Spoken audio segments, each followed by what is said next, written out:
श्री स्वामी समर्थ. जय जय स्वामी समर्थ. स्वामी स्पर्श या आपल्या आध्यात्मिक चॅनेलवर तुम्हा सर्व शिवभक्तांचे आणि स्वामी भक्तांचे मनापासून स्वागत. आज आपण एक अतिशय विलक्षण आणि आध्यात्मिक अनुभूतीने भरलेली कथा पाहणार आहोत, जिथे कैलासपती महादेव आणि अक्कलकोटचे परब्रह्म श्री स्वामी समर्थ महाराज यांच्यातील अद्वैत आपल्याला अनुभवायला मिळेल. ब्रह्मांड नायक श्री स्वामी समर्थ महाराज हे साक्षात दत्तात्रेयांचे रूप, तर महादेव हे या सृष्टीचे संहारक आणि कल्याणकारी दैवत. खरं तर गुरुतत्व आणि शिवतत्व यात कोणताही भेद नाही. एकदा अक्कलकोटच्या दरबारात एक कडक शिवभक्त आला होता. त्याचे नाव होते रामशास्त्री. रामशास्त्री हे वर्षानुवर्षे महादेवाची कठोर उपासना करत असत. त्यांच्या मनात एकच सुप्त इच्छा होती, साक्षात महादेवांचे दर्शन घेण्याची. त्यांनी ऐकले होते की अक्कलकोटचे स्वामी महाराज हे भक्तांच्या इच्छा पूर्ण करणारे कल्पवृक्ष आहेत. पण त्यांच्या मनात एक शंका होती, मी तर शिवभक्त आहे, मग मी या दिगंबराच्या दर्शनाला का जाऊ? मला तर फक्त माझे महादेवच हवे आहेत. अखेर ओढ गप्प बसू देना. रामशास्त्री अक्कलकोटला पोहोचले. दुपारी 12ची वेळ होती. स्वामी महाराज आपल्या नेहमीच्या वडाच्या झाडाखाली बसले होते. रामशास्त्री लांबूनच बघत होते.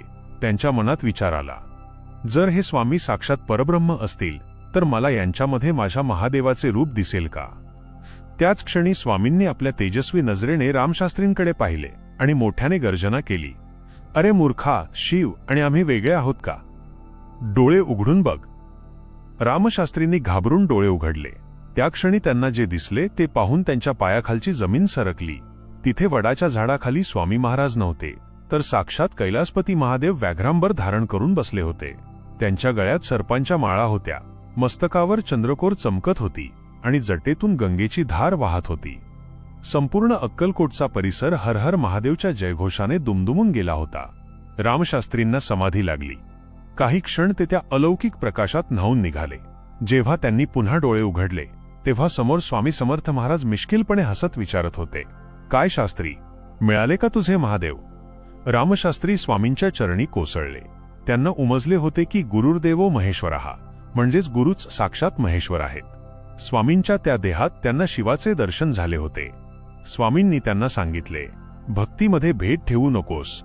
जो शिव आहे तोच हा स्वामी आहे. स्वामी आणि महादेव हे दोन वेगवेगळे देह नसून एकाच चैतन्याची दोन रूपे आहेत.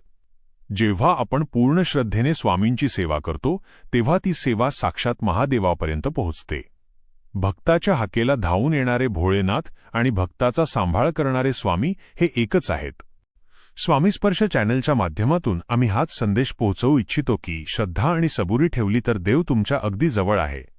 श्री स्वामी समर्थ. जय शिवशंकर शंभो.